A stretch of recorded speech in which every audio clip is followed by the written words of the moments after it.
L'isola dei fantasmi, o no? Entrate in un qualsiasi motore di ricerca e digitate il luogo più infestato della Terra, l'isola maledetta, l'isola dei fantasmi. Vi uscirà un solo nome, quello di Poveglia. Poveglia è un'isola della laguna veneziana che deve la sua nomea ad alcuni fatti terribili che vi sarebbero accaduti. Ma è davvero così? Venite con me, perché oggi vi ho portati in un luogo davvero straordinario. L'isola di Poveglia. Verifichiamo assieme se è davvero così. Su Poveglia circolano un sacco di storie. Si racconta di migliaia di morti di peste che persero la vita in questo luogo e che tuttora lo infesterebbero. Si racconta di un medico folle che faceva terribili esperimenti sui bimbi di un orfanotrofio presente sull'isola.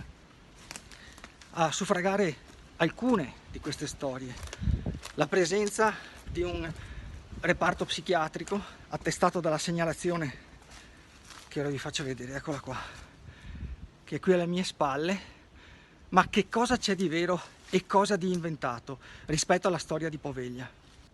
La prima verità conclamata è che Poveglia è in totale stato di abbandono. Camerate cadenti, cucina in rovina, questa doveva essere una cucina, si intravede, vedete alle mie spalle, la lunga canna fumaria, i forni, ciò che rimane forse di macchinari per impastare.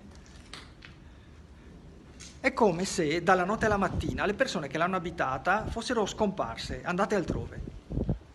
Eppure l'isola ha una storia lunga e sontuosa che nasce quasi con la storia di Venezia, si accompagna a lungo coi destini della Serenissima. Quella poveglianense era una comunità molto cara ai dogi che aveva dei privilegi speciali e fu fiorente fino a quasi tutto il 300. Nella metà del 300, dopo la metà del 300, l'isola viene abbandonata e nel 400 è sostanzialmente disabitata. Ne segue un destino alterno di abbandono e riutilizzo fino al 700, quando diventa un sanatorio. Il 1793 è un punto di svolta. Quell'anno arriva a Venezia una piccola nave greca i cui marinai lamentano dei sintomi che in città sono tristemente conosciuti. Hanno la peste e vengono portati qui, a Poveglia. Sono una trentina e 12 di loro moriranno e verranno sepolti sull'isola. 6 anni più tardi, nel 1799, altri 8 marinai di una nave spagnola, questa volta, perdono la vita e vengono sepolti a Poveglia, sempre per causa della peste. 20 persone in tutto. 20 persone che alla fine del Settecento muoiono e che sono lontanissime dalle cifre che la narrazione contemporanea vorrebbe farci credere. Non 20.000, non 200.000, peraltro in rete circolano anche delle immagini di fosse comuni che nulla hanno a che vedere con Poveglia, ma che riguardano il vicino Lazzaretto Vecchio. I veneziani inventano i lazzaretti, inventano la quarantena.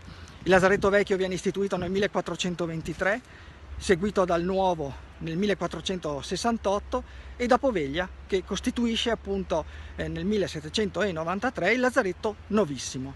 Oggi di tutto ciò ci rimane solo un cippo semisepolto e nascosto fra la vegetazione e che recita Nefodias, non scavate, che può essere anche interpretato come non disturbare. I morti per contagio in vita qui riposano. E una data, quella del 1793 appunto. Da allora in poi l'isola subisce destini alterni di abbandono e riutilizzo per diventare poi un sanatorio. Fino al 1968 Poveglia ospita una casa di riposo ed ecco quindi giustificato un reparto di psichiatria riservato a quegli anziani che soffrono di demenza senile, così come ecco giustificate tutte quelle apparecchiature, attrezzature, macchinari che servono a far funzionare un luogo del genere. Nessuna fossa comune con migliaia di morti di peste che infesterebbero l'isola. Nessun medico pazzo che abbia condotto esperimenti su bambini innocenti, del quale non si trova traccia in alcuna fonte storica o giornalistica. Noi però la verità la conosciamo, sappiamo che cosa è successo. Tutte le storie che riguardano Poveglia sono frutto dell'immaginazione di alcuni sceneggiatori. Nel 2001 sbarca sull'isola una produzione americana della Fox Family Channel. Hanno una trasmissione che prevede che una famiglia trascorra una notte in un luogo infestato della terra. Viene scelta Poveglia e per preparare queste persone a ciò che le aspetterà inventano un sacco di storie legate ai fantasmi dei morti di peste. A rincarare la dose ci pensa un'altra produzione statunitense nel 2009, Ghost Adventure, ed ecco che Poveglia, che è un luogo bellissimo, immerso nel cuore della laguna, dove i veneziani vengono a fare le grigliate la domenica, assume su di sé il ruolo ingiusto di isola infestata, il cui unico mistero è semmai perché, a distanza di tanti anni, debba ancora subire questo destino di abbandono. Ti è piaciuto questo video? Metti il mi piace su Venezia in un minuto e invita i tuoi amici a farlo.